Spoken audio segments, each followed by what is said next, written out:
Mother's Day. In 1907, a preschool teacher, Jana Arvis, nung namatay ang kanyang nanay, she started this movement na i-honor yung mga nanay ng tahanan sapagkat wala na siyang nanay. When her mother, Anna Reeves Jarvis, died in 1905, she voiced out her desire na magkaroon ng isang araw ng paglalaan to recognize the mother as a national holiday. Meron siyang mga bulaklak na binibigay at ilang mga tribute o pag-alaala sa mga nanay. At napansin niyo ng buong Amerika, that's why in 1917, President Woodrow Wilson, the 28th President of the United States of America, proclaimed that every second week or every second Sunday of the week of May ay inordain po na mag-celebrate ng Mother's Day. Although it is not ordained to the old churches or Old Testament churches, wala naman pong masama natin pong bigyan ng parangal ang mga nanay. That's why today, together with the Word, we celebrate and commemorate the goodness of all the mother. Mother's Day is hard for someone. Sa iba, medyo mahirap ipag-celebrate ang araw na ito. Unang-una, if we don't have a child, kung kayo ay mag-asawa at wala pa kayong anak, medyo magiging mahirap. Mahirap ding mag-celebrate ng Mother's Day if you have a dark past, hindi maganda ang iyong karanasan sa iyong pamilya or sa iyong nanay. It's hard to celebrate Mother's Day if your mother just died or maaring matagal nang pumanaw, malungkot. It's hard to celebrate a Mother's Day if you lost your child or your children because that's what makes you a mother. It's hard to celebrate a Mother's Day if you feel the pain of wayward child. Magulang ka, nanay ka, pero hindi na kayo buo o maaring hindi mo nakakasama ang iyong mga anak. And it's really hard to celebrate when you're having hard time to nurture your child's character and faith. Pagka may problema kayo ngayon ng iyong sa relasyon bilang magulang at ina, o di kaya naman ay nag-i-struggle ka sa pagpapalaki or sa karakter ng iyong nanay. But in any ways, regardless of that situation, all mothers deserves recognition. Sapagkat ang mga nanay po ang ginawang kasangkapan ng Panginoon upang tayo po ay magkaroon ng buhay at maparito sa mundong ito. Ano mang galing, ano man ang posisyon, ano man ang iyong tinatamasa ngayon, without our mother, we are nothing. Of course, without God. Kaya napakahalaga po sa umagang ito, nakilalanin sila. Iba-ibang tawag, tinatawag nating inay, tinatawag nating mother, tinatawag nating mommy, mama, nanang, nanay, mamo, inang, ano man ang tawag, yan ay tumatalaga sa isang tungkulin ng isang tao na nagluwal sa iyo sa mundong ito at naging kasangkapan kung ano man ang meron ka. Ngayong umagang ito ay pag-usapan natin ano ba ang buhay at legasiya o magiging kasaysayan ng isang ina. What does it takes to be a mother or what mother is all about? Yung acronym, bibigyan natin ng kahulugan ang salitang mother. Okay.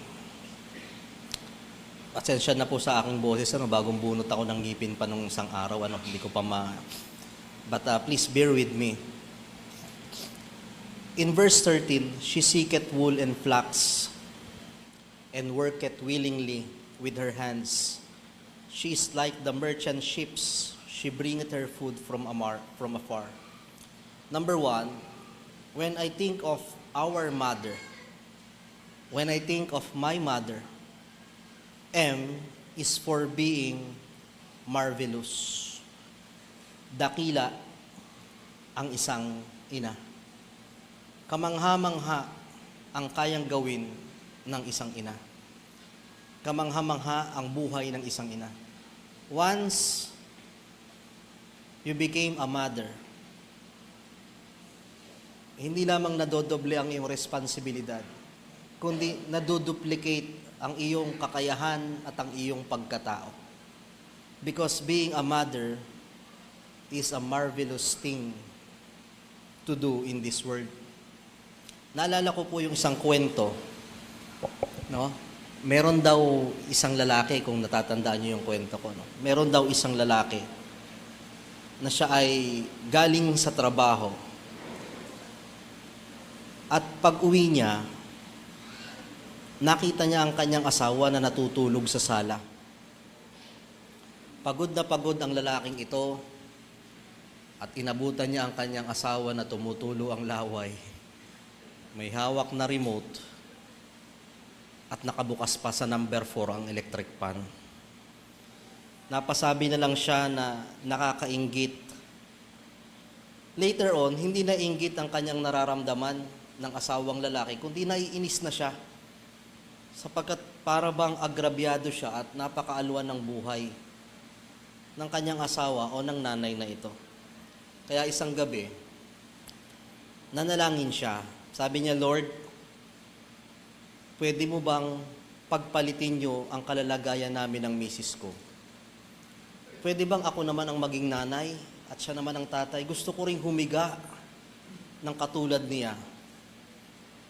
Gusto ko ring makapagpahinga sa buhay.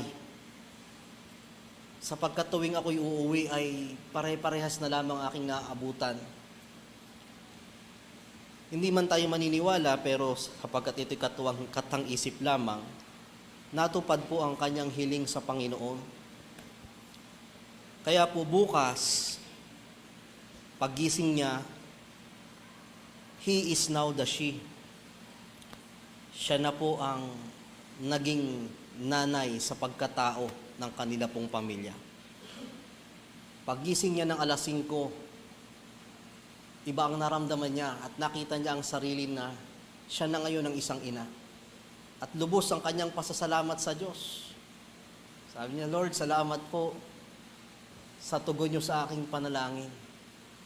Nais ko po naman magkaroon ng kapahingahan sa buhay at siya naman ang gumawa ng aking mga gagawin.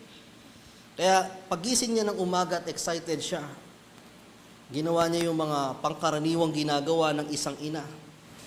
Nagsimula na siyang magluto ng agahan at siya'y excited. Pagkatapos nito, makakatulog na ako at maluwa na ang gagawin. At habang siya'y nagluluto ng agahan, kailangan pala niyang ihanda ang mga baon ng bata, isusuot pati ng kanyang mister, lahat ng mga pangangailangan. Pagkatapos kumain ng mga bata, pinaliguan, she set the table, kumain ng lahat. Excited siya sa araw na yon sapagkat bago ang kanyang mga ginagawa. Sabik siyang nagligpit ng mga kaininan, naghugas ng plato.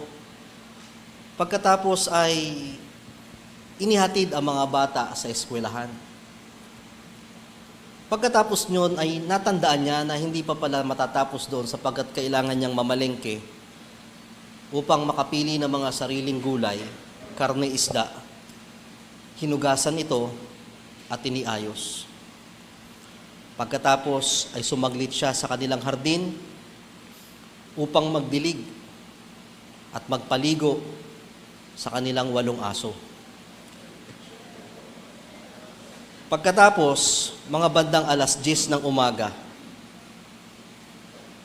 sandali siyang nagbukas ng TV. Pero naalala niya na malapit na pala ang tanghalian at kailangan niya ng magluto. Pagkaluto ng tanghalian, Sinundo na niya ang kanyang mga anak. At pagdating sa bahay, muling pinakain ng mga bata. Pagkahugas ng plato na kanilang pinagkainan, pinatulog na ang mga bata upang makapagpahinga. Nais niyang tabihan ang mga bata sa pagtulog. Ngunit sinamantala niya ang tahimik na panahon upang maglaba. Habang siya'y nakapahinga, habang siya'y nagpapahinga, siya'y naglalaba. At habang umiikot ang washing machine, kinuha niya ang walis at basahan at nagsimula na rin punasan ang mga maduduming bintana, ang mga kalat na laruan sa ilalim ng sopa. At pagdating sa hapon, gumising na ang mga bata, kaya siya ay nagluto ng merenda, naghugas ng pinagkainan, at siya ay nagsimula ng magluto uli ng hapunan. 6:30 ng gabi, dumating na ang mister na pagod sa trabaho at agad na kinuha ang remote at humiga sa sala at nakinig ng balita. Siya naman ang nag-set ng table 7:00 ng gabi upang kumain sila ng hapunan. Pagkakain ng hapunan, linigpit niya ang mga pinagkainan, hinugasan ang mga plato, at pagkatapos kinuha ang mga bag ng bata at sinimulan ng turuan ang mga bata sa kanilang assignment. 8:00 ng gabi, nagsimula na niyang tiklupin ang mga natuyong damit na kanyang linabahan ng bandang tanghali. 8:30, pinatulog niya na ang mga bata at 9:00, sinimulan na muling plantsahin ang mga susuoting uniforme ng kanyang mga anak at ng kanyang mister para sa araw ng bukas. Pagkatapos noon, siya'y pagod na pagod. At bandang 10:30 ng gabi, siya ay pumasok na sa kwarto. Gusto ko na magpahinga. Ako'y pagod na. At siya ay bumagsak na lamang sa kama. Pagkahiga niya sa kama, dahan-dahan niyang naramdaman ang kalabit ng mister.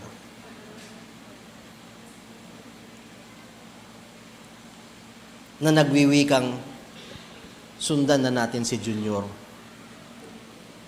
Maaring ako'y pagod na, pero dahil siya ay may bahay, pinagbigyan niya ang kanyang mister. 11:30 in the evening, finally, nakatulog na ang isang pagod na ina.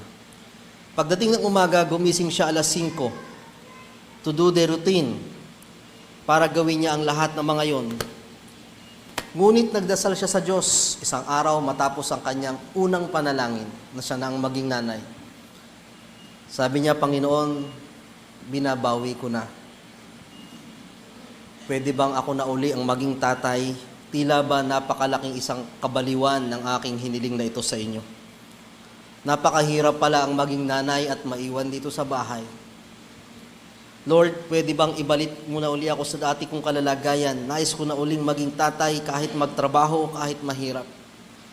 I will not last a day na ako pa ang magiging may bahay. Hindi ko kaya sapagkat napakahirap. Sinagot ng Diyos ang kanyang dalangin, pero may kondisyon. Nanay, dahil sa may nangyari sa inyong pagtatalik kagabi, pagbibigyan kita pero tapusin mo ang 9 na buwan sapagkat ikaw ay buntis. Buntis agad sa araw pa lang. Tiisin mo muna ang 9 na buwan upang maranasan mo ang tunay na buhay ng isang ina. At doon nagsimula ang 9 na buwan ng kalbaryo ng isang tatay na naging nanay.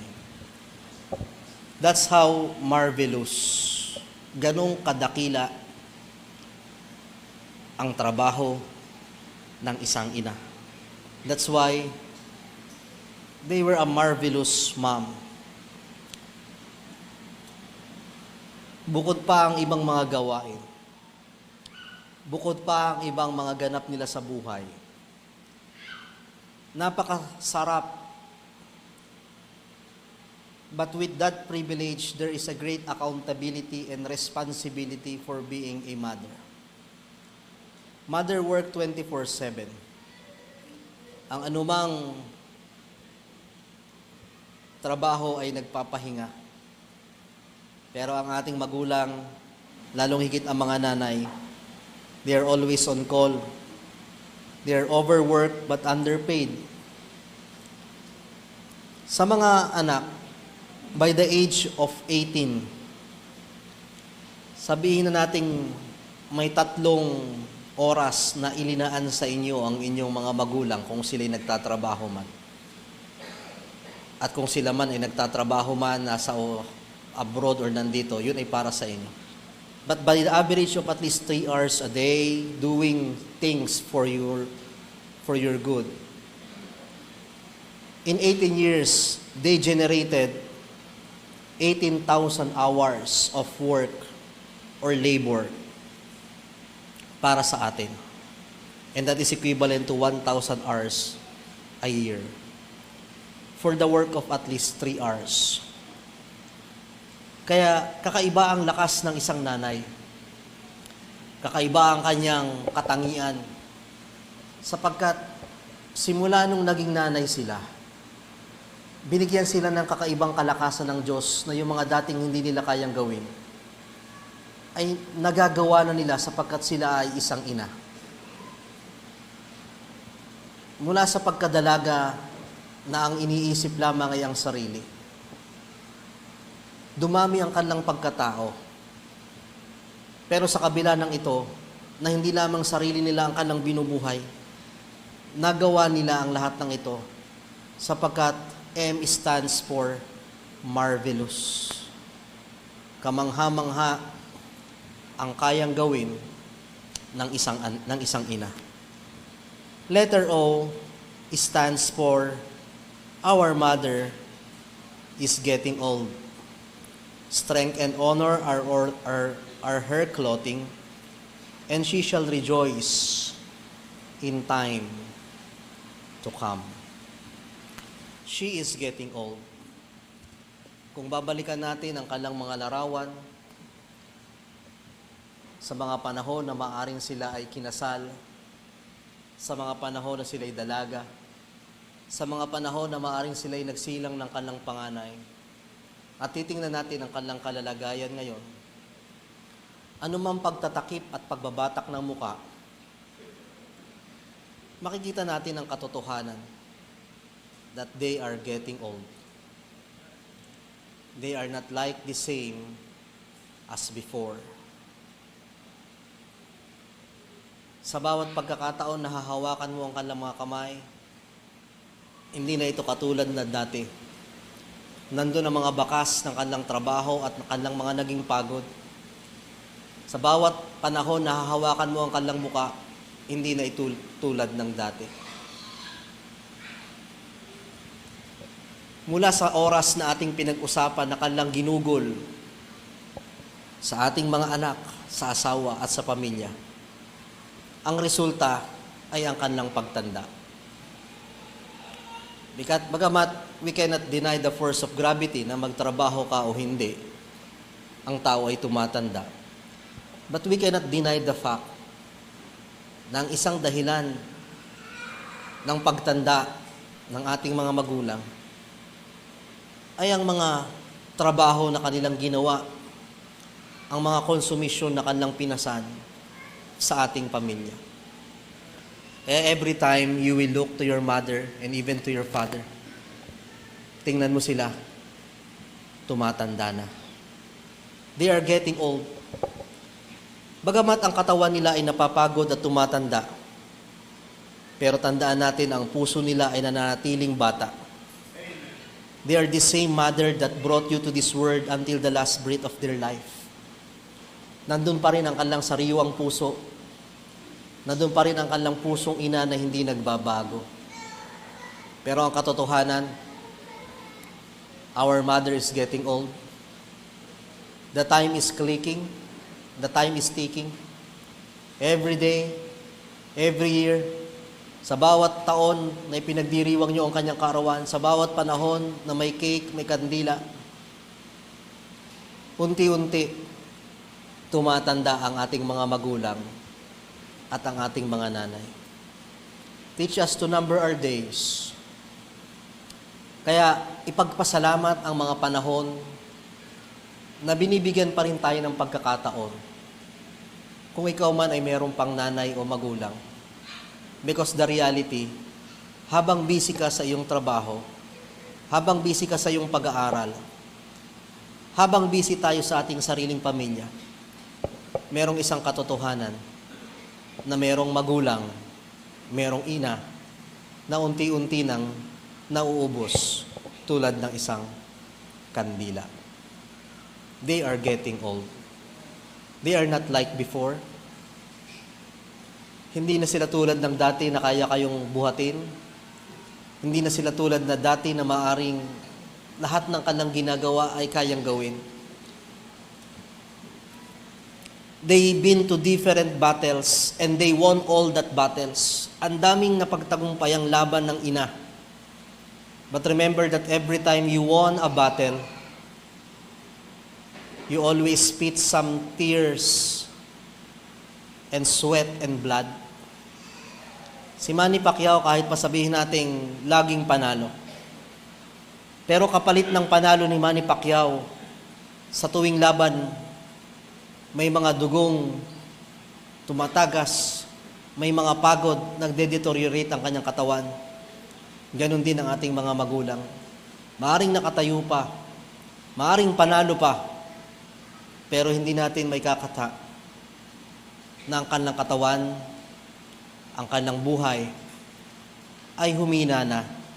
Dala na rin ng mga hamon at tagumpay ng buhay.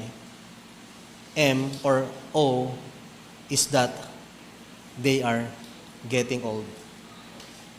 Kaya, alalahanin natin, mapalad ang isang asawa. Mapalad, ushers, wala na ba tayong mga upuan? Maghanap nga ng upuan na pwede pang ano. Mapalad ang isang anak na may pagkakataon pa na makasama ang kanyang ina. What motherhood is all about, M is for being marvelous, O is they are getting old. Letter T is for the tears she had shed, for all the pain, sa lahat ng luha ng isang ina. Lahat po ng nanay,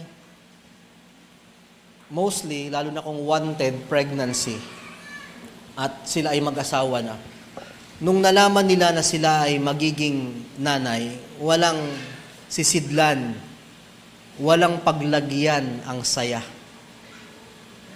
Bagamat natatakot, bagamat maraming iniisip, pero nandun yung saya na mag-i-evolve na ang kanyang buhay bilang maging ina.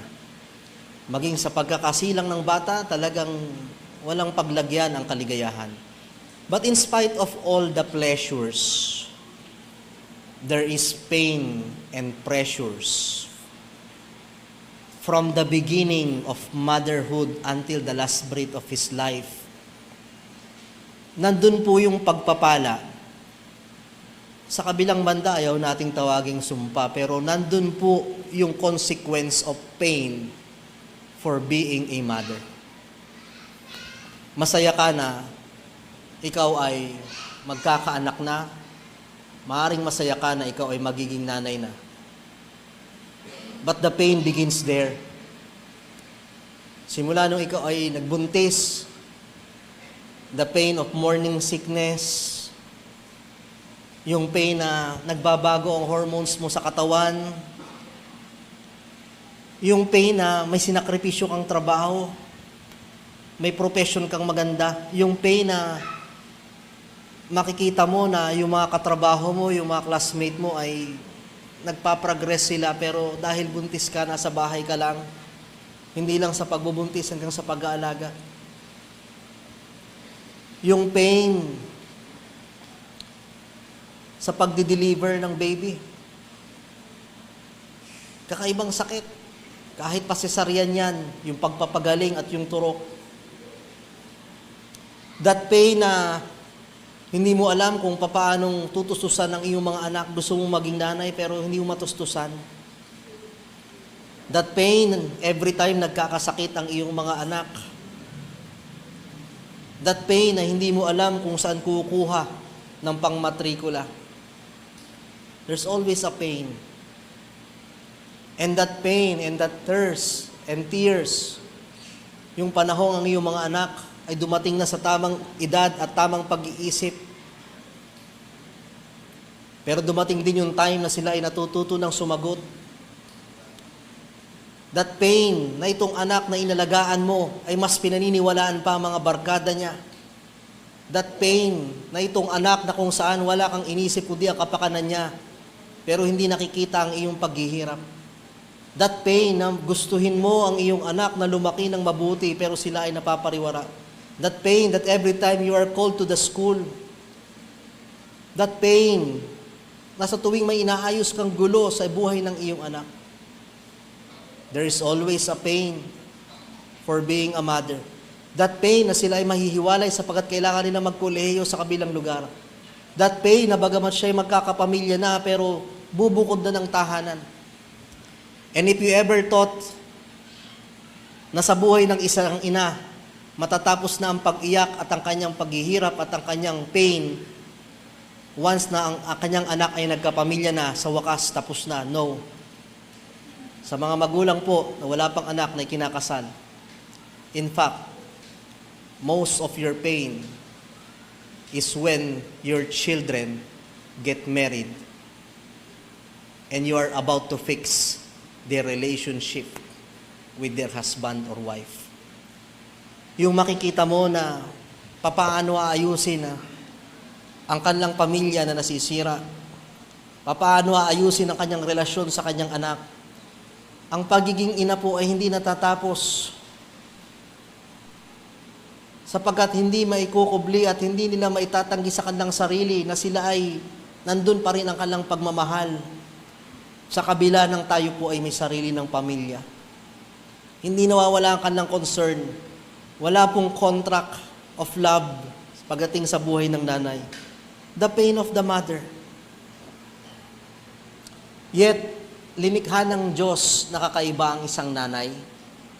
Physically, prepare ng Diyos ang babae for physical pain. Did you know that there is a greater pain tolerance ang isang babae kaysa sa isang lalaki? Pagdating po sa pain, kahit sila ay weak or mahina, binigyan ng abilidad ang babae. Kahit physical ang pinag-isipan, pinag-uusapan natin. Pagdating sa physical tolerance, yung sakit, flesh, mas matindi po ang kayang tiisin ng babae. In fact, I forgot, times 4 or times 7, okay? Yung pain na nararanasan ng ina during labor, para kang nabalian ng more than 10 bones. Napansin ko din, pagdating sa physical pain, ang mga lalaki, kung yari, maangas lang, matikas, pero mas madaingin ang mga lalaki. Ang mga nanay, kahit may sakit yan, diba? Tinatago niyan. Malalaman mo na lang may sakit pala kasi hindi lumalabas ng kwarto. Anyway, where's my mother? Okay, masama daw ang pakiramdam pala kanina. I hope makasabay. Diba?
babago nag-fail, but there is a moment in her life that she loved you.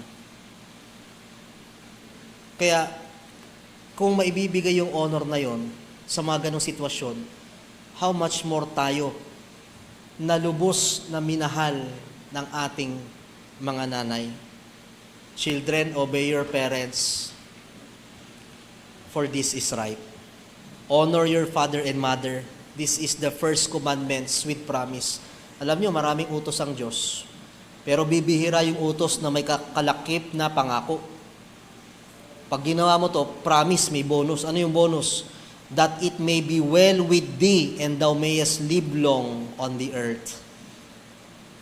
Bibigyan ka ng mas mahabang buhay pag sumunod ka sa iyong magulang. The best gift you can give to your mother, honor and not humiliation. Honor and not humiliation. Lalo pa sa panahon ngayon ng mga kabataan, mas maraming nang nalalaman sa mga magulang, ang mga kabataan, pag sila ay sumesweldo na at may trabaho na, nababawasan yung honor. Yes, in some part, meron tayong karapatan sa ating sarili na sapagkat meron na tayong sariling pamilya. Pero tandaan natin, hindi nawawala ang honor ng isang nanay at ng isang magulang. Honor and not humiliation. Lahat naman tayo dumating sa punto na pinayuko natin ang ating mga nanay sa kahiyan. Pero nawa, magkaroon ng pagkakataon na tayo makabawi, na imbis na sila ayuyuko, sila ay titingala. Mga kabataan, bigyan nyo ng honor ang inyong mga nanay. Hindi lang yung honor ng medalya. Honor na walang, listen to this, young people. Walang ibang magte-testify kung anong klaseng kabataan kayo. Bukod sa teacher, bukod sa pastor, walang ibang magbibigay ng patotoo, kundi ang magulang nyo. Kaya pag may mga young people daw dito, tinatanong ko, ganyan ka din ba sa bahay? Masipag ka din ba? Magalang ka rin ba sa bahay? Baka sa akin lang, baka dito lang.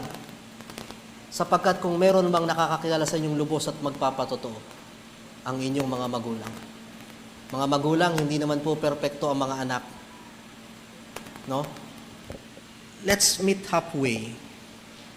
Gawin nyo ang inyong makakaya upang bigyan with all the works pinag-usapan natin kanina, lahat ng labor ng mga magulang. Mga magulang, ang honor ay hindi lamang medalya. Ano yung honor? Mga anak, isang karangalan sa isang magulang, sa isang nanay, yung makita lang na maayos ang inyong kalalagayan. Na ikaw ay nakakapagpamilya ng maayos, nagiging mabuti kang asawa, nagiging mabuti kang anak, nagiging mabuti ka sa iyong trabaho, nagiging mabuti kang estudyante, nagiging mabuti ka sa pananampalataya. That's honor. Isang bagay lang yung may medal, pero kung may medal nga, maayos ang edukasyon, pero ang kanyang buhay naman ay parang walang direksyon. Hindi nagkakaroon ng katarungan ang lahat ng kanyang paghihirap.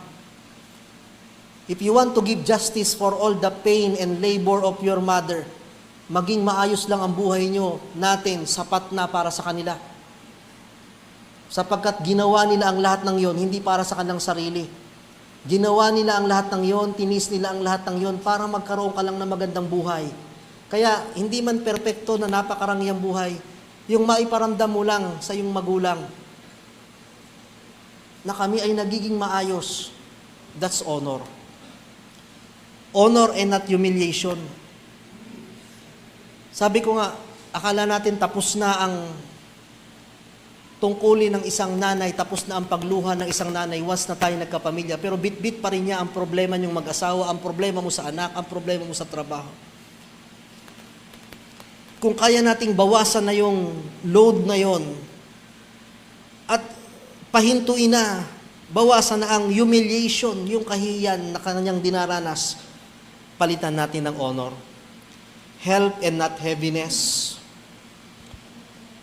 Tulong at hindi kabigatan. Mga anak, sikapin nyo na pag nagpamilya kayo, kaya nyong buhayin. buong buhay ng inyong mga magulang, ng inyong mga anak, napudpud na ang kanilang mga daliri sa pagtatrabaho upang mabuhay kayo. Panahon na para magtindig tayo ng mga kabataan na magkakapamilya na kayang buhayin ang kanilang sariling pamilya. Hindi na natin iasa pa sa mga magulang ang heaviness, financial burden, physical burden, kung ano pa man, sapagkat sila ay naglingkod na sa inyo ng matagal. Panahon na para umani sila. Hindi ho nasa batas ang kailangang tumulong sa magulang at ibalik ang pinagpaaral. Pero sa isang anak na nakita ang kabutihan ng kanyang anak, ng kanyang magulang, kusang loob yun. Pero, maraming pangyayari sa ating buhay na hanggang sa may pamilya na, hanggang sa namatay na ang mga nanay at magulang, nandun pa rin yung pasanin ng pagsalo sa kanyang mga anak. Maraming guilty sa atin dito. Kaya nga kinakausap ko ang mga susunod na kabataan na ihanda nyo rin ang inyong sarili na sana dumating yung time na kayo ay magiging help sa inyong mga magulang at nanay at hindi na magiging kabigatan pa. Because that is one way to give them honor, help not heaviness. And number 3, happiness not heartache. Happiness not heartache. Kumakampay pa rin naman tayo sa mga magulang pag talagang hindi na natin kaya, sapagkat walang ibang makakaunawa at hindi makatitiis. Pero sikapin natin na umiwas na tayo sa mga bagay na maglilikha ng ikasasakit ng kanilang puso. Lalo pa kung ang mga magulang natin ay umiidad na. Happiness, not heartache. Kahit may punto tayo minsan at sa totoo lang, mas maraming pagkakataon na mas tama na tayo at mas may wisdom na tayo, mas alam natin ang bagay. Mga anak, kahit tayo po, iwasan nating sigawan ng ating mga magulang. Kakaibang lamat sa kanilang puso. Nasasaktan tayo. Diba? Sapagkat hindi mechanical ang takbo ng kanilang puso at emosyon. Let's give them, hindi rin naman po mga magulang namimit lahat ng mga anak. Tingnan natin kung ano kung kayang ibigay at ginawa ang kayang ibigay. Maging mapagpasalamat. Pero bilang mga anak, let's give happiness to heartache, not heartache to our parent. Alam nyo,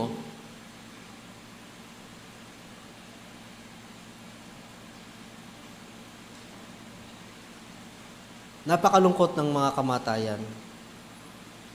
Bilang Kristiyano, kahit namatayan ka, ikaw ay umiiyak at tumatangis. Pero alam nyo, para madali nyong matanggap ang pagpanaw ng ating mga mahal sa buhay,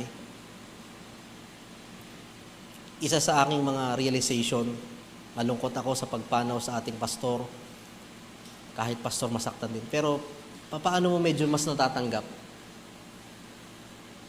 Pag wala kang sana. Alam niyo yung sana? Sana pala, pinatawad ko siya. Sana pala, pinuntahan ko siya. Sana pala, binigay ko na. Sana pala, pinasyal ko na. Sana pa. Ibigay niyo na kung ano yung kaya niyong ibigay. Sapagkat mawala man siya, ano pa bang gagawin namin kung siya'y nabuhay? Nagawa ko na rin yung mga pwedeng gawin. Lahat ng pwedeng ikasiya, na ibigay na. Kaya, let's give happiness. Alamin kung ano ang ikasisiya ng ating mga magulang. Iba-iba po yan. Merong mga magulang na talagang material, merong mga magulang na talagang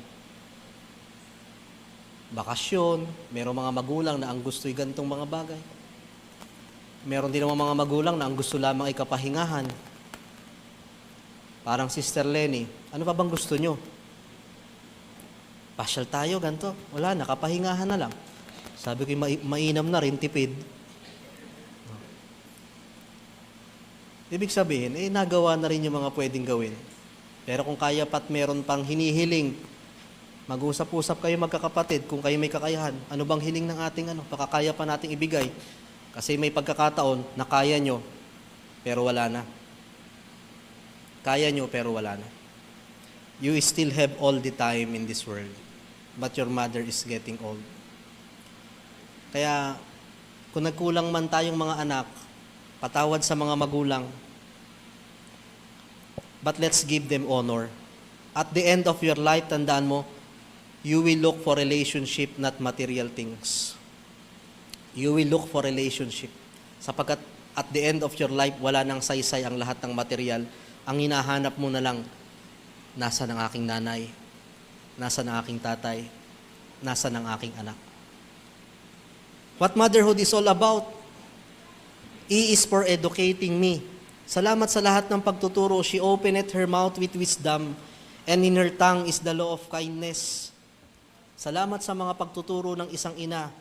Sabi nga, mostly pag skills, tatay ang nagtuturo. Mostly, hindi lahat pero pag knowledge daw, sa nanay nakukuha at nanay ang nagtuturo. We learn a lot from our mother.